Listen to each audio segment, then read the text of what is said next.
Hello human! Welcome back to my wonderful world. Nous revoilà pour la deuxième partie de la vidéo sur la chanson Just a Girl de No Doubt.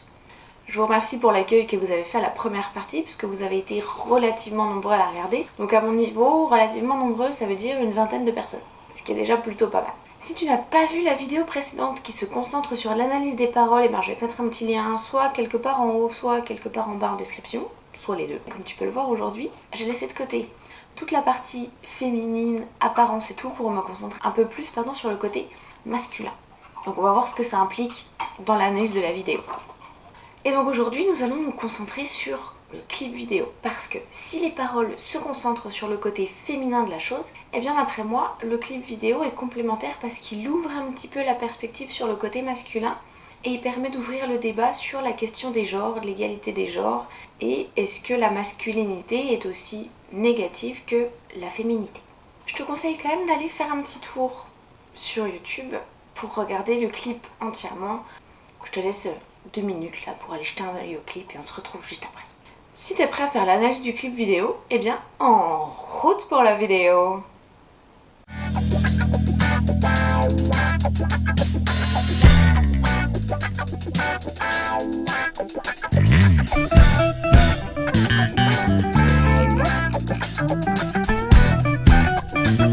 J'ai choisi d'analyser également le clip parce que je trouve qu'il est relativement riche et plutôt très bien construit. Je trouve que voilà, ils ont filmé ça d'une manière hyper intéressante qui permet vraiment encore une fois de ouvrir le débat sur la question de l'identité de genre et les stéréotypes qu'on associe aux hommes comme aux femmes. Pour cette analyse de vidéo, je vais utiliser 2 formes de médias pour te montrer un petit peu des extraits intéressants du clip, des captures d'écran et des petits passages vidéo que j'ai choisis en fonction de leur intérêt. Commençons par l'image d'ouverture. On voit 2 voitures. Une voiture rouge qui est accidentée et une autre voiture qui a l'air un peu plus claire sous une bâche. Ce véhicule accidenté, pour moi, comme en anglais on dit car wreck, et que wreck ça peut aussi vouloir dire détruire, démolir, peut-être que cette image d'ouverture nous montre que le clip va justement démolir des stéréotypes en lien avec les questions de genre. Encore une fois, je m'excuse pour les petits bruits un petit peu bizarres derrière, hein. C'est un chien qui s'occupe. Nous voici face au premier extrait de la vidéo.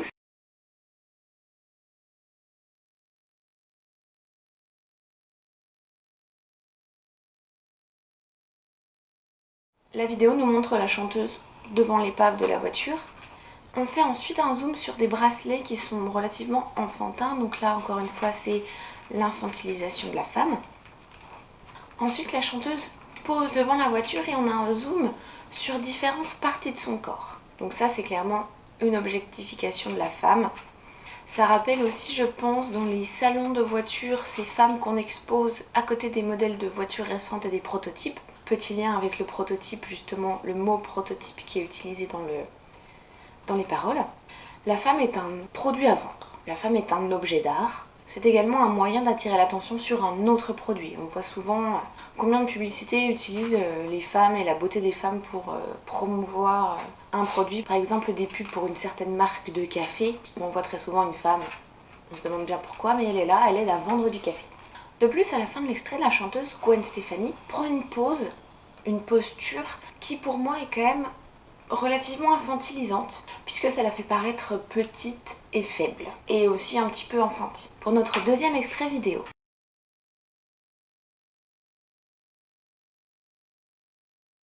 Le groupe se prépare à aller quelque part. Alors est-ce que c'est un concert, une répétition? Pour le moment on n'en sait pas plus. On peut voir une femme et plusieurs hommes. Elle porte très peu de choses, un micro et une petite mallette, alors que les hommes, eux, sont beaucoup plus chargés. Donc là, on vient apporter gentiment l'idée que les hommes sont plus forts physiquement que les femmes et donc s'il y a des charges lourdes à porter, eh bien, il faut demander à un homme. Ensuite, on voit d'un côté le groupe d'hommes qui discutent ensemble, qui parlent, ils ont l'air de se mettre d'accord sur certaines choses pour la répétition au concert à venir, alors que la femme est seule de son côté. Un peu comme si elle était différente, à part et qu'elle faisait pas vraiment partie du groupe. Nous suivons ensuite les membres du groupe dans la voiture.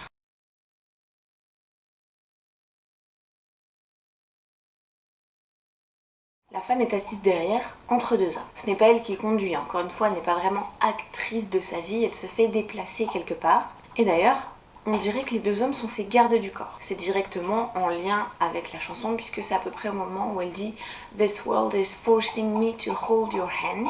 Au départ, elle ne montre pas d'émotion particulière quant à sa situation où elle est encerclée par deux hommes, mais assez rapidement, elle commence à montrer des émotions telles que la colère. Ce qui veut dire qu'elle ne se satisfait pas de devoir être entourée d'hommes. Elle n'a pas forcément besoin de protection. Je suis désolée pour le bruit, hein, mais c'est soit ça, soit il se déplace partout. Donc j'espère qu'avec la réduction de bruit, ça va pas trop s'entendre. Cette capture d'image nous montre des toilettes. Puisque la majorité du clip se passe dans des toilettes. Et ce qui est hyper intéressant, c'est qu'on a d'un côté le côté femme, et de l'autre le côté homme, et on a le mur de séparation au milieu. Donc les toilettes, c'est pour moi un lieu symbolique, puisque généralement c'est un lieu non mixte, et ça représente la séparation des genres. Ce qu'il faut savoir, c'est que les Américains, donc No Doubt étant un groupe d'origine américaine, les Américains ont une perception assez bizarre des toilettes. On a l'impression que c'est un lieu qui a énormément d'importance pour eux, puisque pendant la ségrégation, les blancs et les personnes de couleur ne partageaient pas les mêmes toilettes. Et là, à l'heure actuelle, la question se pose de savoir si les personnes transgenres ont le droit d'utiliser les mêmes toilettes que les femmes ou les hommes. Voilà, toute une grosse question sur les toilettes, parce que c'est vraiment un lieu non mixte, où on sépare bien les gens en fonction de leur genre. Ce qu'on peut remarquer au premier abord, c'est qu'il y a une différence flagrante entre les deux côtés de l'image. Donc c'est-à-dire qu'on a une opposition très nette entre le côté masculin et le côté féminin. On a d'un côté le terne, de l'autre côté le coloris, le sale contre le propre et le juste utile contre le confort. Jetons donc un œil aux extraits du clip qui se passent strictement du côté des femmes.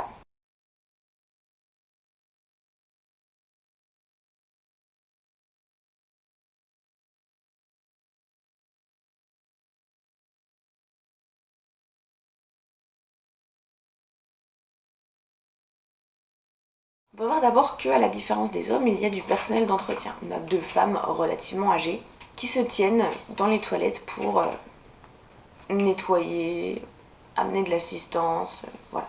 Est-ce que ça veut dire qu'on a besoin de plus d'entretien quand on est une femme?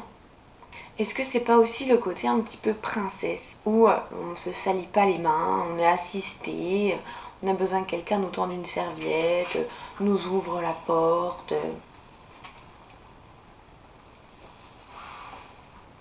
On peut voir aussi qu'il y a beaucoup de lumière, il y a des fleurs, il y a des serviettes propres, il y a même des fruits frais. Pas mal de miroirs aussi. Donc ça, pour moi, c'est l'importance de la beauté. C'est important que les femmes soient belles, c'est aussi important qu'elles soient dans des lieux qui sont beaux et propres. On a ensuite un plan sur des brosses et des peignes. Donc on continue à insister sur le côté importance de la beauté. Ensuite, on a une série de plans sur des femmes qui se maquillent, qui se repoudrent le nez, qui se recoiffent rapidement. Encore une fois, l'importance d'être belle, de sentir bon. Et aussi, on peut voir que maintenir cette perfection et cette beauté, ça nécessite beaucoup d'entretien et de retouches. Ainsi que tout un tas d'accessoires. On peut voir une femme avec son recourbe-cils, avec cette succession de plans sur un certain nombre de femmes. Ça nous dit en fait que ce stéréotype de la beauté et de l'importance de l'apparence, ça concerne toutes les femmes. Ah, je dis toutes les femmes, même si malheureusement, encore une fois, on n'a que des femmes blanches. Après, on a une femme asiatique, mais ça c'est je pense parce que Gwen Stefani a une certaine fascination pour le Japon et qu'elle aime beaucoup les femmes asiatiques, comme on peut le voir dans sa carrière solo plus tard. Je pense encore une fois que si le clip n'avait pas été tourné en 95, mais à l'heure actuelle, il y aurait peut-être plus de diversité dans les femmes qu'on voit et aussi dans les hommes, parce que je crois qu'il y a vraiment que des blancs partout. Voyons maintenant les toilettes des hommes.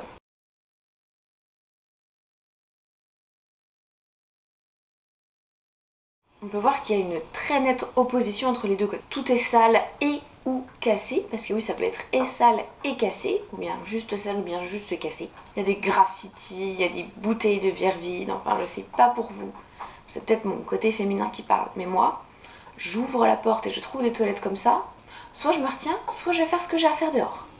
Parce que franchement, c'est ignoble. Donc ça, en fait, pour moi, ça me dit que les hommes sont moins propres, qu'ils sont moins attentionnés puisqu'ils vont laisser leur bière vide un petit peu là où ils se trouvent et qu'ils se fichent un petit peu de la propreté des lieux. Encore une fois, ça montre que les hommes privilégient le côté utile, le côté confort et beauté. En gros, ils viennent pour faire leurs besoins, puis c'est tout. Il n'y a pas de miroir, C'est limite s'ils peuvent se laver les mains, enfin peut-être qu'ils peuvent se les passer à l'eau mais ils peuvent pas se les sécher. C'est un petit peu scandaleux. Je pense que ils ont vraiment poussé le trait très très loin pour justement nous montrer à quel point les hommes sont aussi défavorisés que les femmes, mais pas de la même manière. Et moi, ce côté sale et cassé, si on le pousse un petit peu à l'extrême, ça me fait dire que peut-être l'homme serait une espèce d'animal. Alors attention à prendre avec des gros guillemets. L'homme serait une espèce d'animal qui ne fait que dégrader et salir tout ce qu'il touche. Il a aucun contrôle, aucune retenue. Et d'ailleurs, on voit bien dans le clip que les hommes sautent partout, comme s'ils étaient prêts à casser un petit peu tout ce qui était encore en état. Il y a aussi une séquence que je trouve hyper intéressante, c'est le moment où on voit Gwen Stefani qui tient une fleur. Donc ça, c'est la fameuse métaphore de la femme et de la fleur. On peut voir de gros parallèles en fait entre les perceptions qu'on a de la femme et les perceptions qu'on peut avoir d'une fleur. Donc la fleur comme la femme, elle est belle, elle est délicate, elle est fragile. Mais pour moi, ça représente aussi le cycle de la vie d'une femme. C'est-à-dire que d'abord, la fleur est bouton. Donc c'est la jeune fille, l'adolescente qui n'est pas encore en fleur, justement. C'est une expression qu'on a. Et ensuite, elle s'ouvre. Donc l'ouverture de la fleur, c'est aussi l'ouverture de la femme à la sexualité, la puberté. Ensuite, elle est butinée par les abeilles, j'allais dire, elle est butinée par les hommes. Elle est butinée par les abeilles et elle va répandre ses graines. Donc ça, c'est le côté femme sexuelle, femme reproductrice qui va pouvoir produire d'autres petites fleurs. Et ensuite, une fois qu'elle a fini son rôle, qu'elle n'est plus utile à être butinée ou qu'elle ne peut plus se reproduire, eh bien elle se fane. Elle perd sa beauté et elle meurt. Donc ça, c'est la femme ménopausée qui n'a plus vraiment aucun intérêt sexuel, qui n'est plus belle, donc on la jette et on en recueille une autre. Et je pense qu'on peut pousser le parallèle un petit peu plus loin en disant que la fleur, tant qu'elle n'est pas cueillie, pour moi ça représente peut-être une espèce d'idée de virginité. C'est-à-dire qu'une fois que la feuille est cueillie, que la fleur est cueillie, et ben c'est là qu'elle commence à se faner. Un petit peu comme si on continue bien sûr la métaphore des femmes, une fois que la femme perd sa virginité, une fois qu'elle a été cueillie, et ben elle perd un petit peu de sa valeur et elle commence à se dégrader. Parce qu'il faut savoir que je crois qu'on ne se sert pas trop de cette expression en français, mais les Américains parlent souvent pour perdre sa virginité de se faire cueillir la petite fleur. Il y a vraiment pas mal de références à la fleur en comparaison avec la femme. Mais comme Gwen Stefani est unique et qu'elle ne rentre pas dans le stéréotype de la femme, tout au long du clip, on a à peu près 3 moments où elle réalise des actions qui ne sont absolument pas féminines. C'est-à-dire qu'elle a des attitudes très masculines.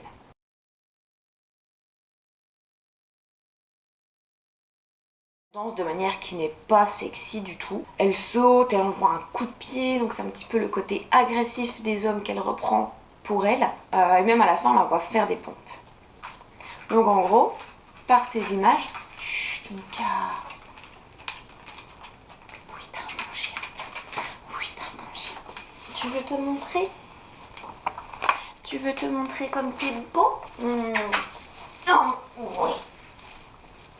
Voilà, regarde comme t'es beau. Bah oui, t'es tellement beau. Tu restes un petit peu avec moi? Oui, on fait des bisous. Alors, ah oui, Gwen Stefani nous montre que une femme, en l'occurrence, elle peut faire exactement la même chose que les hommes. Et ça réinsiste sur le fait que elle, Gwen Stefani, est différente, qu'elle est unique et qu'elle ne rentre pas dans le stéréotype de la femme toute douce, toute gentille, qui s'intéresse à son apparence. Donc là on arrive vers la fin de la vidéo et il y a un extrait très très court que je trouve extrêmement intéressant. La caméra passe du côté masculin au côté féminin et pendant un bref instant, on peut voir Gwen Stefani qui est appuyée contre le mur comme si elle voulait le casser. Donc en gros, elle, Gwen Stefani, elle veut briser la barrière entre les genres. Là on continue sur la fin de la vidéo qui je trouve est vraiment hyper intéressante parce que on a un des membres masculins du groupe qui va venir rejoindre le côté féminin.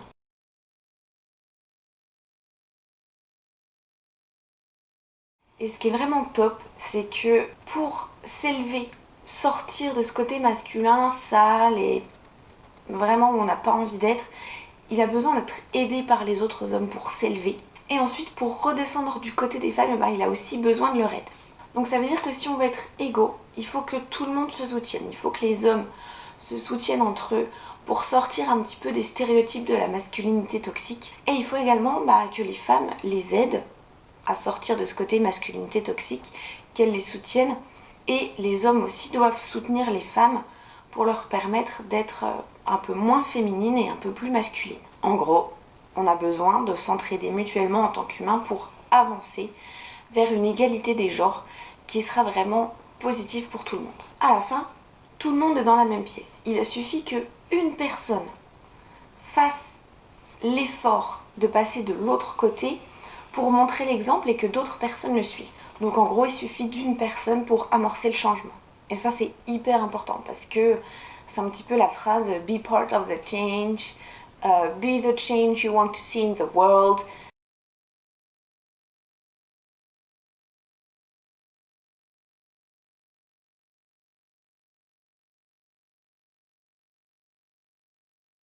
Et on peut voir que, au contact des hommes, le comportement des femmes change. Elles sont plus collées au miroir, elles sont plus en train de se refaire des beautés. Elles commencent à sauter partout comme les hommes le faisaient de leur côté au début de la vidéo. Donc ça, pour moi, ça représente vraiment l'égalité entre les genres.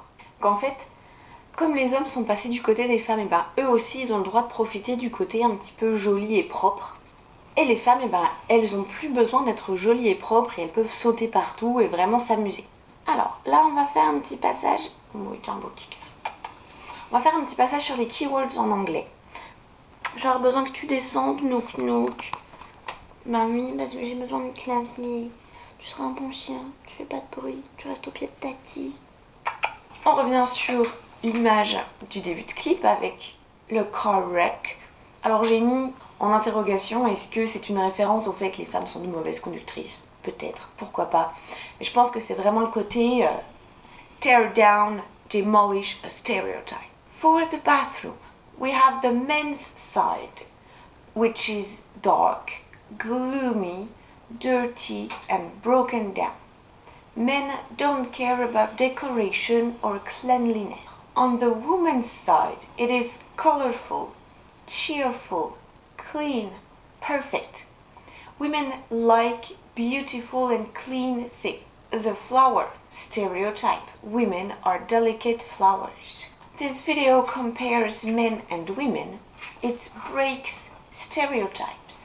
It gives space to men.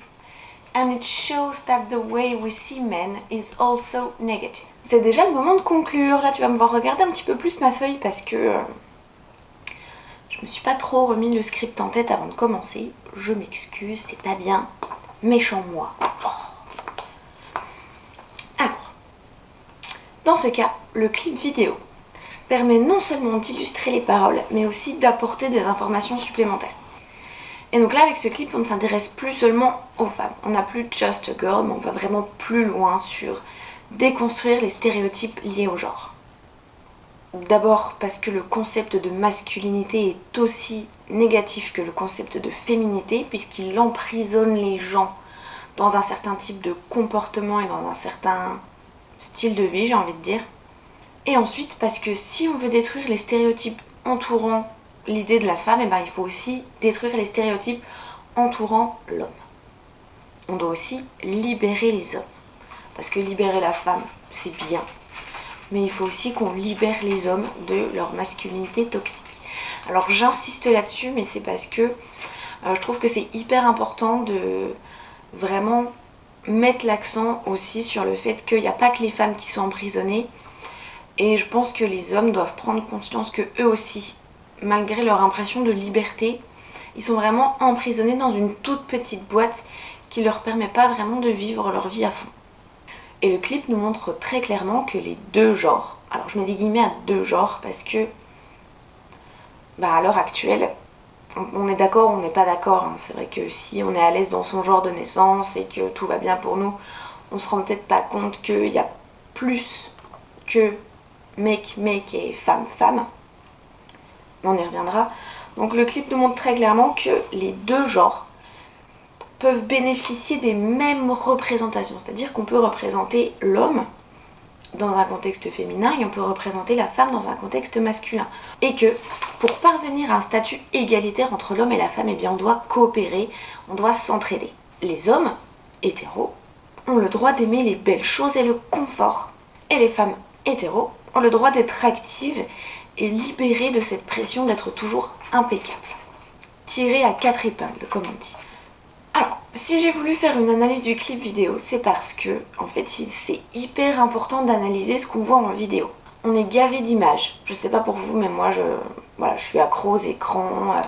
Il y a toujours soit YouTube, soit Netflix, soit un film qui traîne en arrière-plan quelque part. Et c'est hyper important, en fait, de pouvoir prendre un petit peu de recul par rapport à ce qu'on voit, d'analyser un petit peu ce qui nous est raconté, et de voir si on est d'accord ou pas avec ce qu'on nous dit. Parce que quand on filme quelque chose, donc la personne qui filme contrôle à 100% ce qui apparaît sur l'image. Et tout ce qui compose l'image a son importance. Et en fait, la façon dont les humains agissent à l'écran a une répercussion sur notre perception de la réalité. Si on voit des couples dans des super maisons, avec des super voitures, qui mangent que du bio, on va finir par se dire que c'est la réalité, alors qu'en fait c'est peut-être pas forcément la manière dont la majorité de la population vit, mais c'est l'image qu'on veut nous donner des gens. Un petit peu comme quand, dans tout ce qui est film ou série anglo-saxonne, donc américaine et britannique, on voit que des gens hyper minces, ou un petit peu en surpoids, et on voit très très peu de gens obèses. Alors que les États-Unis et l'Angleterre ont quand même un taux d'obésité assez important. Donc, en ne montrant pas cette partie de la population, on donne l'image que tout le monde est slim, tout le monde est fin, tout le monde est fit, tout le monde est en bonne santé. Alors que c'est pas du tout le cas, puisqu'on parle quand même d'épidémie d'obésité. Et si on voit dans la majorité des films des archétypes, alors la définition d'archétype c'est représentation idéale d'un type de personnage qui sert de modèle. Par exemple le héros américain, qui est courageux, qui est malin, qui est toujours prêt à se sacrifier pour sauver soit son pays, soit sa famille, soit ses amis, et ben on finit par penser que c'est une réalité. Voilà pourquoi il y a autant de personnes qui se battent pour la représentation dans les médias des minorités, que ce soit des personnes de couleur, des personnes queer, ou même de personnes ni queer ni de couleur, mais qui ne soient pas dans les représentations strictes de genre masculin et féminin. Donc je reviens sur ce que j'ai dit tout à l'heure, parce que je pense vraiment que si le clip avait été tourné à partir de peut-être 2015-2016, on aurait vu sûrement plus de personnes de minorités ethniques et plus de personnes queer. On pourrait d'ailleurs penser à une reprise à l'heure actuelle en duo peut-être, avec des couplets qui critiqueraient aussi la masculinité toxique comme on l'appelle aujourd'hui. Si on revient aussi sur l'analyse de cette chanson dans un contexte pédagogique en classe, ça pourrait être intéressant peut-être en tâche finale de faire rejouer le clip aux élèves en insérant des paragraphes sur le côté masculin. Ça pourrait être hyper intéressant je trouve de faire ça. Je te remercie d'avoir regardé cette vidéo jusqu'à la fin. Si t'en es arrivé là, je te laisse mettre un gros pouce bleu, me dire en commentaire ce que t'en as pensé. Pense aussi à t'abonner à la chaîne parce que si t'aimes ce genre de vidéo, je pense qu'une fois par mois je vais faire une analyse de chansons. Si t'as des propositions de chansons, je te laisse me mettre ça en commentaire, je serais ravie d'avoir tes propositions. Si tu connais quelqu'un qui pourrait être intéressé par cette vidéo, je te laisse également partager. Je te remets aussi en lien dans la description la page de mon site qui contient le diaporama, le document explicatif de la partie commentaire des paroles. Et puis voilà, sur ce, j'ai plus qu'à te dire à la prochaine vidéo. Allez, see you later, human!